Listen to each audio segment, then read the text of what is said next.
ఈ రోజు నాకు ఈ సీట్ వచ్చిందంటే ఇక్కడనే జనరల్ గా చెప్తున్నా, ఎన్నో ధర్నాలు ఈ ఏరియాలో చేసినాము. ఇక్కడ చేస్తే మా వాళ్ళకి ఎంతో మందికి తన్నులు కూడా పడ్డాయి, ఇక్కడ ఉన్న వాళ్ళకి దెబ్బలు పడ్డాయి, వెనకమండి దెబ్బలు పడ్డి లోపడేపించింది చాలా మంది. మా కార్యకర్తలు చాలా మందిని ఇక్కడ చేసినటువంటి ధర్నాలలో ఎందుకు చేసినాం ఇవంతా ప్రజల కొరకై. మీరు చూస్తూ ఉంటారు, ఈరోజు ఎక్కడ వాకింగ్ చేసిన 2 కిలోమీటర్లు కూడా అంతా పచ్చిగానే ఉన్నది. ఆ పచ్చిగా ఉన్నది ఏదో వాన నీళ్లతో కాదండి, ఇక్కడ డ్రైనేజ్ నీళ్లతోని.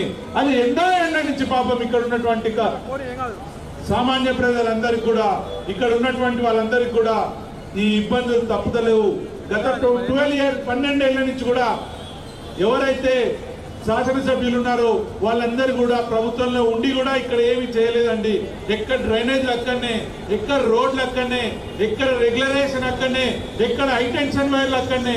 అయినా వాళ్ళందరూ కూడా ధైర్యం ఏంటంటే మా ఇన్కమెంట్ ఎంఐఎం వాళ్ళు ఉన్నారని చెప్పేసి.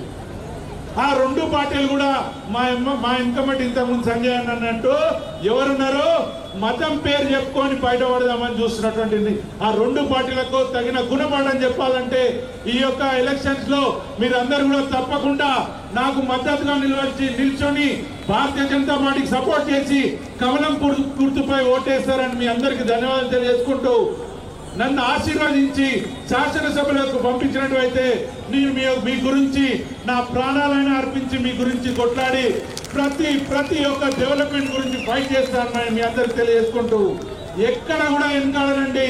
భారతీయ జనతా పార్టీలో ఉన్న గొప్పతనం ఏంటంటే ఏ ఒక్క శాసనసభ్యుడు కూడా గెలిచిన తర్వాత పక్కకూడు.